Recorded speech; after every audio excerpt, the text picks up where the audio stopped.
Hi, Shell. And all you other wonderful weirdos watching. So, I'm going to be doing another book tag, and I found this particular book tag. It was actually recommended to me on one of my YouTube recommended pages, and it was Chris Middendorf, his channel. Yeah, it looks like a fun book tag. I don't know who the original creator of this tag was, but yeah, let's do the A to Z book tag.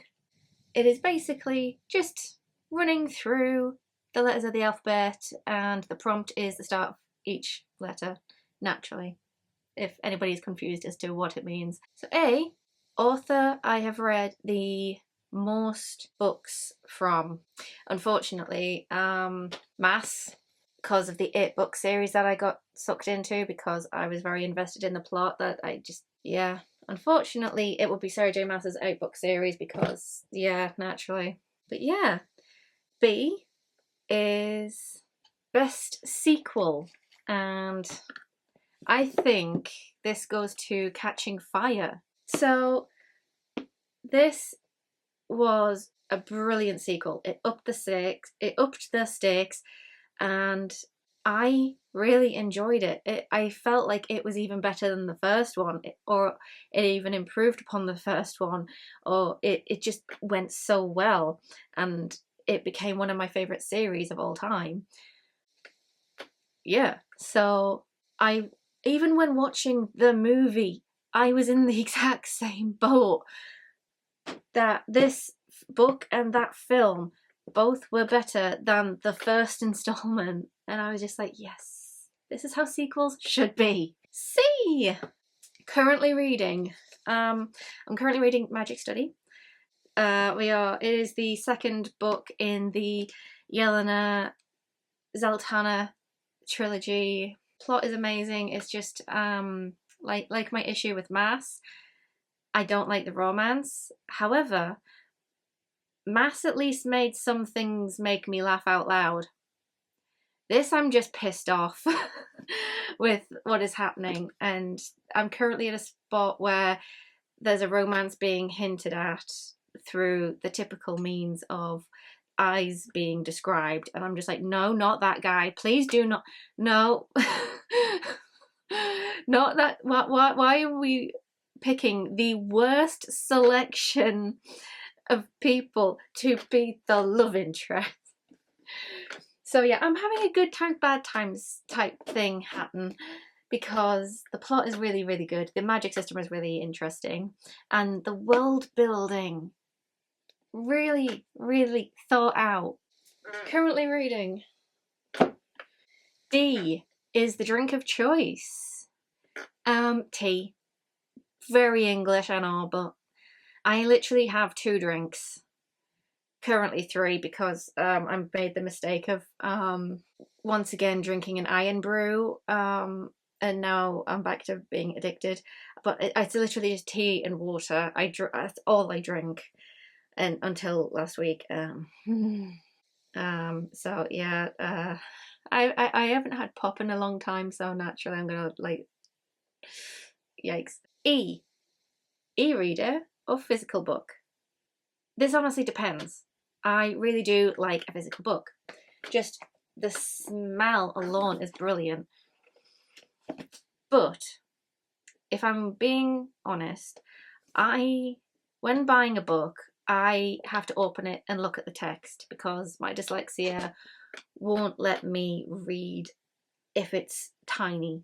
Like, I've got to be very picky, which is where my e-reader comes in.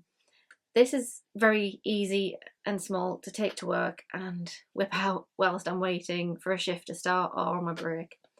It can also increase the letters on the page so that I can have an easier time with battling my dyslexia. So it honestly depends. When I'm traveling, I think I took like The Hobbit and my e-reader, and honestly, I think I'm going to be traveling more with my e-reader than a physical book just because it is easier. I have a decent selection on here. I would say it depends on the circumstance. I prefer physical when I'm lounging around the house, but out and about, e-reader is just easier because then I can change the settings to make it easier to read. Because even the brightness levels can be changed on here. So if I'm in low light, it alters to suit me. So there is arguments for both, and it just depends on the situation for me, really. Next up, we have F. This one's a weird one. Fictional character I would have dated in high school, which is American for secondary school, I think. So this is a weird one because I don't think I would have dated. I mean, I did date in secondary. It's just I wasn't the type to care about it. And back then, I wasn't reading or watching movies with that crush thing happening. I wasn't the type of teen to do that. Honestly, I had to think about it really, really hard. And like, did I actually have much of a crush back then? And I felt like I think I was crushing because it's normal for people my age to have crushes, and so I think I picked somebody and it's like, yeah, I can say I have a crush on this person just to say I fit in or have the norm thing, even though I didn't technically care. I was just too yeah. I honestly don't know how to respond to that. It's more of a I'm not that type of reader who goes in trying to find crushes, even back when I was a teen. Yeah, so that one's a weird one. G is glad I gave this book a chance. Ooh. So with this one, I think I'm going to go with Rebecca by Daphne du Maurier. It was kind of heavily pitched to me by a booktuber, and it is pretty well known book, and quite honestly, I was a little bored during it. However, I'm glad I gave it a chance, even though it's not the type of book I would normally reach for, and I was just like on the hype with the booktuber that was recommending it. And I was like, yeah, okay, I'll read it. And it was really good. But what really sold it to me was I have never been so seen. I've never read a description that accurate about how I have felt when depressed. Not that it depressed me out, but because I know the feeling of depression, it accurately, Daphne du Maurier was able to write and describe with complete accuracy depression. And I've never felt so seen. I mean, I was reading it at a time when I wasn't depressed, but it definitely made me feel seen from the times that I have been. So, yeah, just know that I wasn't like deeply affected by the book. I swear, it just was a really good, accurate description, and I was just so glad that I gave it that little like opportunity. And so I haven't picked up a du Maurier book since, but I am wanting to. H is hidden gem book. I don't have a hidden gem book. Every book I read is pretty well known. And when I do read a book that isn't well known, I don't really call it a gem. So I don't really have an answer for this particular one at the minute. I is important moment in my reading life. I mean, I could have the book that I read for the first time without, school telling me to read a book. But that wasn't really defining. Honestly, I think the most important part of my reading life was 2020, because back in 2019, I found BookTube, and I thought, oh my god, this is giving me a lot of motivation. And I think it was Murphy Napier who was the one who inspired me to wrap my books up and play like an unwrapping game where you roll the dice or pick a random number and you count through, and it just gamified it in a way. And that's how I started off my reading challenges. I started off with 6 wrapped books, labelled them 1 to 6, and used a dice. That's literally it. And I set a reading goal for 12, 1 book a month. I upped it to 24, and I got it. I actually read 24 books that year. And it just proved to me that I can read if I just set the time to read. So even though it's just a few years ago, just 5, oh god, it's 5 years ago. Yeah, I definitely feel like that was the moment that kind of stuck out as one of the most important parts of my reading life, was proving to myself I can read quickly or read.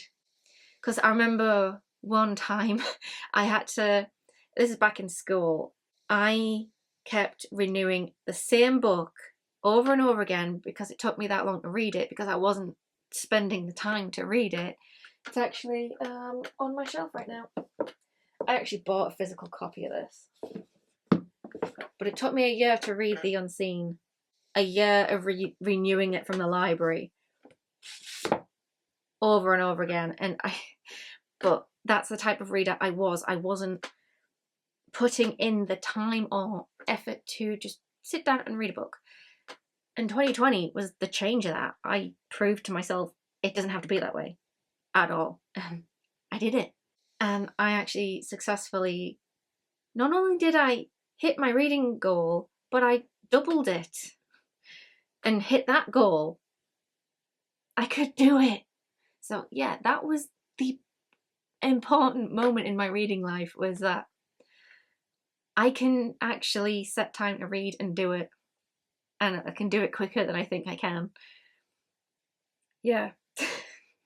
Okay, so J is just finished reading, which is just, it's just the first book in the series that I'm currently in is Poison Study. I mean, obviously. Kinds of books I won't read. Romance. Just the entire genre of romance. And I think I'm going to avoid romantasy just because I'm having the worst time. I'm having the worst time with this. I'm hoping my next video is the review of this series. I think I get a little shouty at why I will never gravitate towards romance. Because what the writer wants is different to what I want. They definitely pick a different character to be the romantic love interest compared to the better options. I'm a little strong opinioned on romance, so I don't care for it. I don't care for it. Quite honestly, I wish they if you like romance, that's fine. I'm not going to reach for it. Just know I have lines, and every single time I pick up a book with romance in it, a line gets crossed and I'm pissed. So pissed off. Yeah, it's, yeah. Anywho, I'm going to move on before I start an entire rant that goes on for hours. So L is longest book I've read. Unfortunately, I've got to go pick this thing back up. This is the longest book I've read. I thought it was 1,000 pages, but thankfully it wasn't. It's like 900 284 pages. And I've checked my shelves to see if there's any other book on my to be read shelf that could take this off. Dune didn't come close. I have a bind up of the Dune trilogy and that doesn't even go freaking close. I'm not happy about that. I would have to read this bind up of all of Earthsea, which is like 992. So yeah, so I would have to read Earthsea in its entirety if I were to take this off the longest book I've read. So yeah, that is the unfortunate tale that I have not yet read Earthsea. Yet. I'm very looking forward to it though. Major book hangover because of. Oh, right. Now there's two potential things here. And I think I'm going to go with this series. And it's The Last Vampire. It's not a trilogy. I'm holding up 3 books, but if you look closely, there's 2 books in one. In one. There's 2 books in here. So there's technically 6 books in this whole thing. This book ended in such a satisfying way that by the time I got to the end of this series, this was actually probably the first series that I had completed.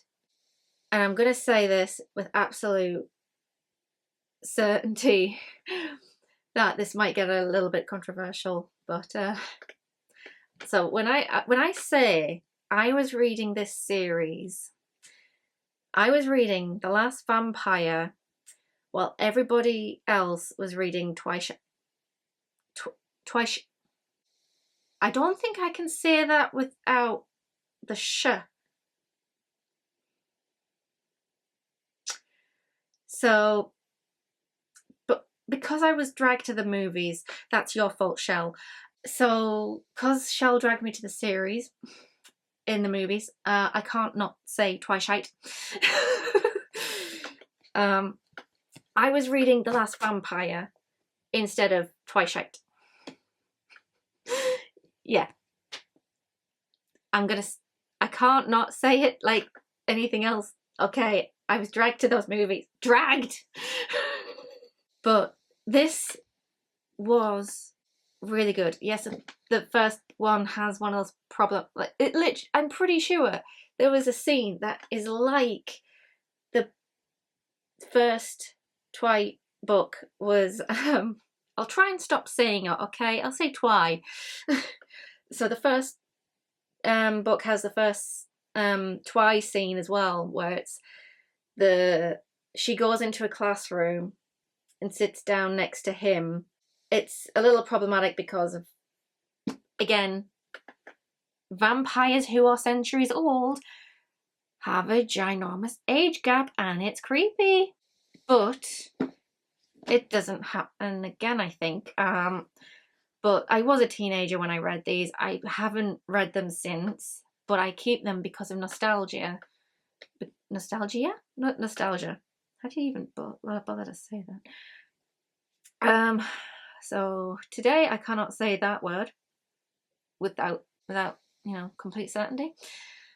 So this would be my book hangover because it's the first series I finished, because The Power of the Five was still getting released, so technically. So this was my first book hangover. It was just like at the end of the series. It was really satisfying. But what now? What do I do with myself?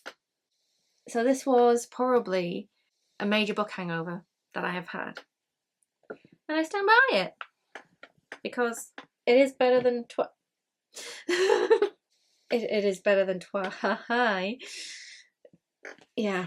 I'm gonna stand by that. From what I remember of this series, N is number of bookcases I own.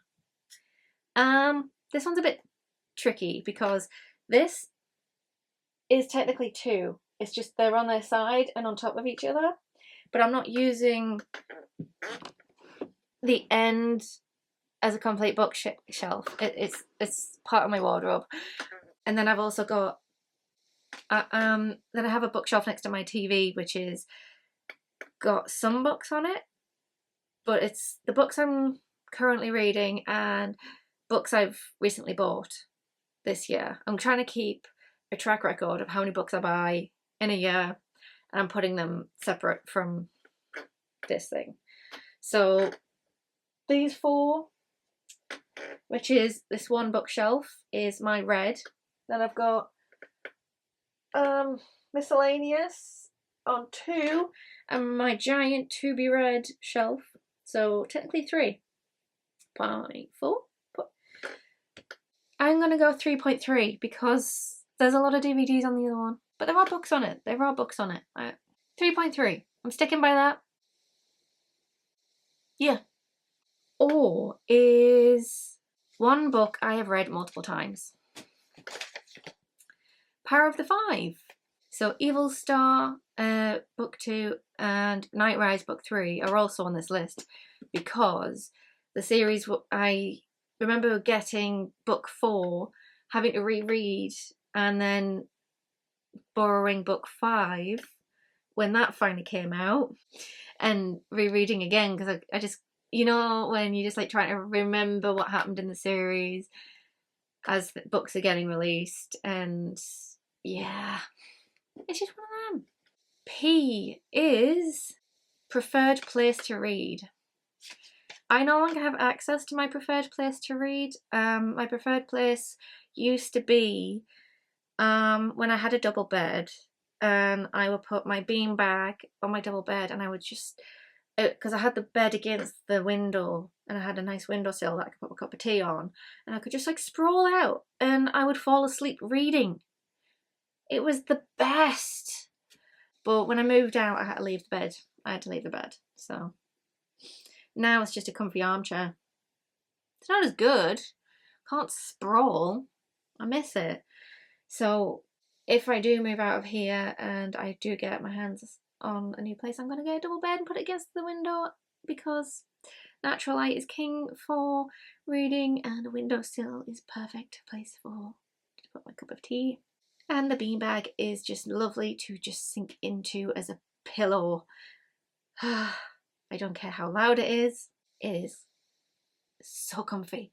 It is really sad when you realise you had your perfect reading set up and moving away is why you're not reading anymore as much as you did when you had that perfect reading set up, and it's just, oh well, at least I'm not anxious anymore.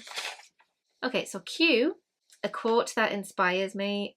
Unfortunately, I'm going to be very generic on this one because I'm not too great remembering quotes from books, and even if I could remember the brilliant quotes from Frederick Bachman's books that I've read, I think I'm going to default back to the quote that I've not yet read because I'm pretty sure it's in the Lord of the Rings, but it is very, very well known. Not all who wander are lost. That quote. And it's just, it is a lovely quote. It is a very lovely quote. And I think I've seen it on a patch and I'm just like, I want the patch. It is a beautiful quote. Next up is S. Here we go. Series I've started and need to finish. Okay. So besides Poison Study series that I'm trying to finish, because the reason why this video isn't the review of that trilogy is because I'm trying my best to get through it whilst also keeping my sanity. But I'm gonna go with the Farseer trilogy. I really want to finish this. I need to finish this. This is a beautifully written. I just love the prose. If I talk about the fact that there's no technically romance, but he does try with Molly, and it's very heartbreaking. I do find that to be sweet. That was one I was rooting for, okay? I will gladly root for Molly in the second book. Okay, so T. Here we go. 3 of my all-time favourite books. Oh boy, oh boy. Oh shit. No, don't tip over. Don't tip over. Okay, so we've got the Murderbot series, the Murderbot Diaries. I freaking love Murderbot. It is so cool, and I would definitely reread this if I didn't have so many books to read. I mean, it is quick, I could probably get through it, but then I would want to reread the whole lot. And there's a lot of 6, and I'm pretty sure there's another one coming out. So yeah, just the fact that he just wants to be left alone and keeps rolling his eyes at these stupid humans and their human ways, and it's just like, ugh, gross. And he just like, and in the second one, when he comes across the ship called Art, I love Art. Oh my god. The humour is brilliant. The plot, spot on. Brilliant. Love it. Yes. Murderbot for the win. Okay, I've got to come up with 2 others. Oh boy. I'm gonna cheat. Frederick Bachman books. I can't decide which one I like more between these 2 I've read. Like, Grumpy Old Man, he reminds me of my dad, and the way he does things is very old-fashioned, which reminds me of my granddad. The Found Family, and I've just convinced my parents to watch the Tom Hanks A Man Called Otto, because that was a really good adaptation and I sold them on it, and I cannot wait to talk to them about this book. Maybe I can get my dad to read it. Maybe. I don't know. But then they've got Anxious People. This was amazing. I really can't decide which one I like better, because this is just hilarious. But it's just so human, and just the way Bachman is so funny, but also human, being humans. Like, yes, flawed, but also wildly hilarious. And the situations they find themselves in sometimes, like, just the situation is hostage situation that wasn't supposed to be a hostage situation. It was supposed to be a bank robbery that wasn't supposed to happen because oh my god. Even there's like, we follow the story happen in different areas. So we've got like the hostage situation as it's unfolding, as well as the police in like talking to the hostages, and the information is being delivered on time, and it's just like, this is something I wish I still had access to Netflix so I could watch the series. And I just cannot pick which book I like more. This one is brilliant, and this one rings so close to home that it's just like, because I can resonate with Found Family, and both books kind of technically have some. Brilliant. But yeah, I need to move on before I can rant. I can talk about Frederick Bachman's books all day. I need to find the 3rd book on this series, and this best books of all time. Oh god. Be another generic one. I'm gonna pick Hitchhiker's Guide to the Galaxy, because of just the amount of times I stopped reading and then like reread out loud, just because of how hilarious something was, just how hilariously absurd things are in this book. I mean, did I even like underline stuff? I don't think I did have a pencil on me. If I were to reread this, I will definitely be using a pencil as a bookmark, just because I freaking, and I don't think much of this will be left underlined, because it is just absurd, and honestly, quite frankly, I think that suits me. So yeah, I would definitely consider Hitchhiker's Guide to the Galaxy as the other book that I would say his favourite of all time. Would you believe I liked the movie and that was what got me into wanting to read the book? So don't hate on the movie too much. You is Unapologetic fan of. This is going to be quite typical, but I'm going to say The Hunger Games.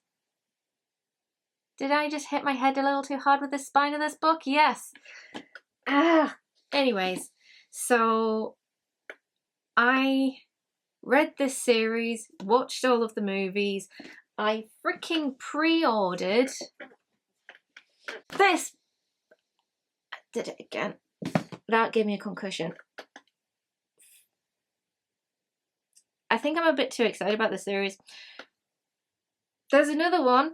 There is another one I'm excited for.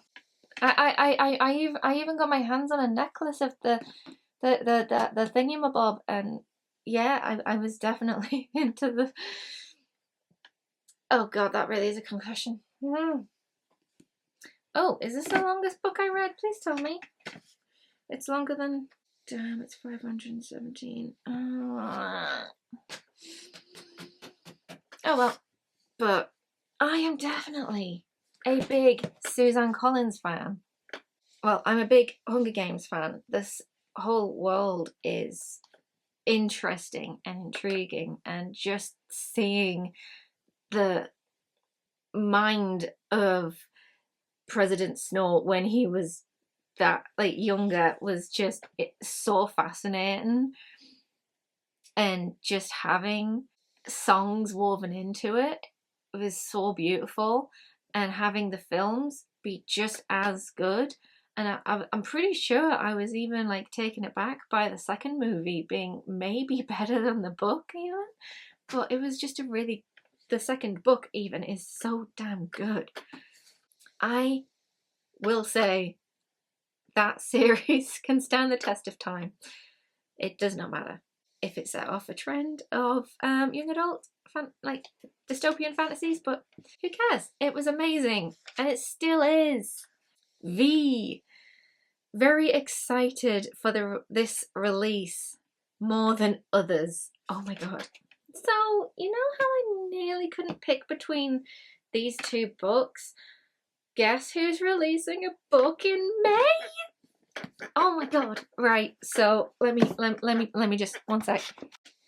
Okay, so Frederick Backman is releasing a book called My Friends, and it's basically about three tiny figures sitting at the end of a long pier in the corner of one of the most famous paintings in the world. Most people think it's just a depiction of the sea, but Louisa, an artist herself, knows otherwise, and she is determined to find out the story of these three enigmatic figures. So this is about art, artists, and friendship. So this is right up my alley, and I'm just I cannot wait. It is release expected, according to Goodreads, on the 20th of May 2025. So this year in May. But I've asked for it for my birthday, which is in July. So when everybody else has already had their book reviews out, I'm going to be reading it after them, because I'm trying not to do the thing where I buy books on impulse. So yeah, I've given I've set out a list of books that I really want that are being released, and yeah, this is going to be my gift for my birthday. Can't wait. I really cannot wait for this one. Oh my god, I'm just I mean, I could be reading other Frederick Backman books. I've only read 2. How many has he written? I don't know. But I can't wait. I really cannot wait. It's just I mean, the moment I open that book, I will be lost. I don't think I'm gonna be. I mean, I bet I'll be at family. I'll be with my family, and they'll be very annoyed with me. because I'm too busy reading. But at the same time, I'm just like, no, this is my birthday and this is my present. I'm spending time with my present. No. You cannot tell me off for this. I mean, that's the plan anyway. That is the plan. W is worst bookish habits. Honestly, I don't know if I don't know what a bookish habit would be. I mean, what I read.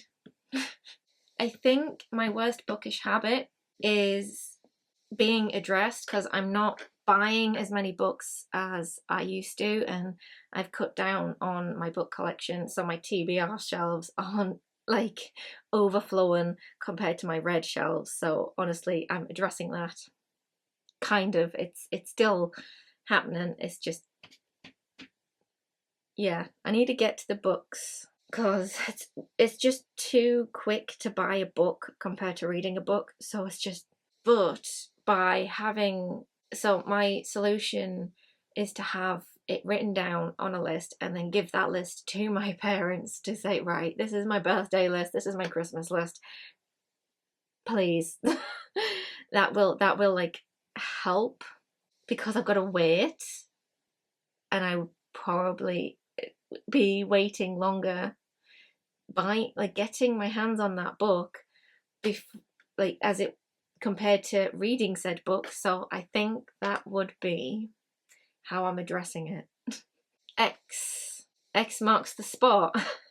And apparently I've got to count 27th book on my shelf, but I don't know which shelf I've got to start on, because I can start here or I can start up there. I'm gonna start on the I'm gonna do this shelf, the shelf that I have not read yet. Give me a sec. Oish. 1, 2, 3, 4, 5, 6, 7, 8, 9, 10, 11, 12, 13, 14. Oh shit, this book's behind the 14th. No! 15, 16, 17, 18, 25, 26, 27. I haven't even left the shelf. Oh my god. I have 27 books on my top shelf. Exactly. Okay, so I need to put my TARDIS box on the top shelf again. So the 27th book on my shelf is Around the Solar System in 80 Days. Obviously it's a different type of spin on Around the World in 80 Days. I think it was gifted to me because it's like a weird take on a classic. Travel to Pluto and back with Jules Verne's greatest hero in 2078, but I kind of also want to read Around the World in 80 Days just before I read this, which is just added reading. My foot is stuck in the chair. Ah! God, that hurt. So yeah, 27th book on my shelf. My stack is getting bigger. Okay, so why is your latest book purchases? So I actually haven't moved them since buying them, so they're right here. I did actually go to the charity shops just the other day. Yeah, just the other day. I kind of wanted to get out of the house. I'm hermiting. I needed to get out of the house, and instead of going to the supermarket, I decided to go into town and find the charity shops. So this is my haul. I got Tess of dyslexia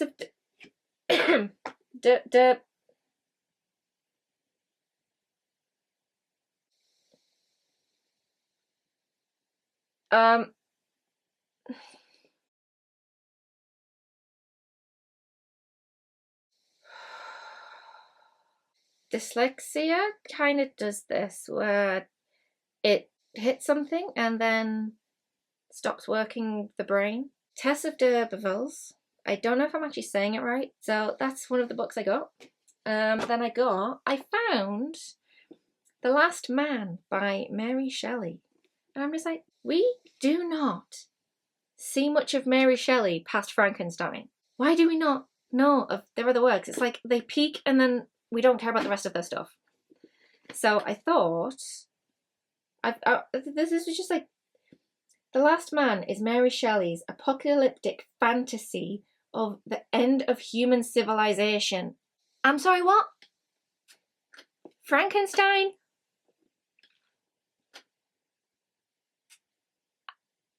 Why do we not hear about this? How do we not hear about this? Is it bad? Do people not care about this? It's Mary fricking Shelley. So I got it. I'm interested. I'm very, very intrigued. And then I found I, Robot. And I thought, right, I think I'm just lacking an Isaac Asimov on my shelf. But then I found out it's a short story collection.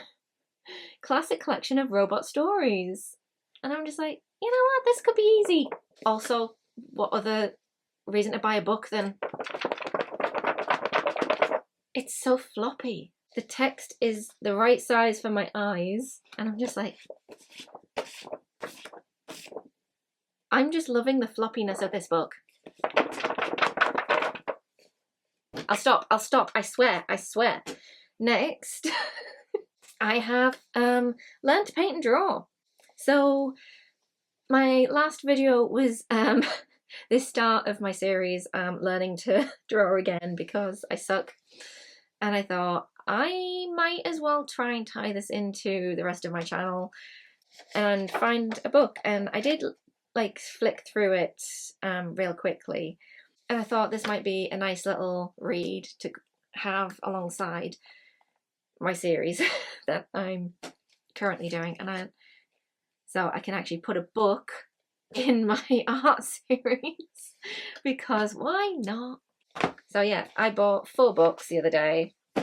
And yes, I'm very aware that these 3 are classics, and I have gone on record before saying that I can't physically read classics very well.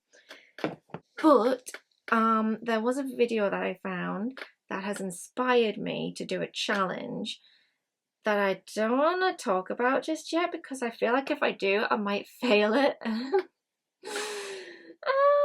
Yeah, I'm not gonna try just yet. I'll give it a minute. I'll give it, yeah. And this was just like one of those things, just prepping for that challenge that I'm interested in trying. But also, I will never say no to science fiction short stories with a floppy book. So, Z. So this one is ZZZ Snatcher book. Oof. So this is the book that kept me up late. I don't think I've had a book that kept me up late. When I'm tired and I can't focus. This is a very horrible stack. But I think the winner goes to Songbirds and Snakes because I distinctly remember falling asleep and then waking up because of a thunk. I was so into this that I was just like, I was sleeping with it, right? Yeah, it just became the book I did not want to put down. Because I'm an unapologetic fan of this entire series, this world, and yeah, I could not think to put it down, even to sleep. So yeah, I was so excited about being back in Panem and with another story, and I'm probably going to be like that with the next one because I'm pretty sure there's another one. One second, I should probably look that up. Okay, so the sunrise on the reaping is March 18th. Oh god, that's going to be another one I'm putting on my birthday list. Ah! But the worst part is it's being released in March, and that's going to be even a longer wait, and I'm going to be so late to the punch with this one. Oh god. Do I even bother waiting? No, I've got to. No. Oh.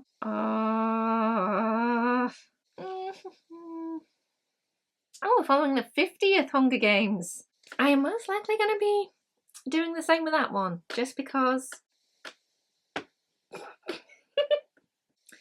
But I do like my sleep, okay? I just do like my sleep to the point where I don't let a book take that from me. And I don't really have books that steal sleep from me.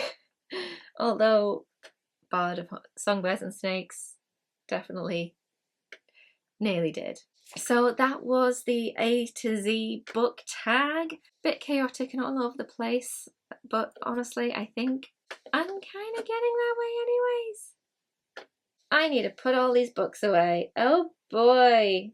I made a mess. And I thought I put the books out ready. I'm gonna go put all these books away now. So, yeah. See you in the next one. Bye, Shell. And all you other weirdos watching.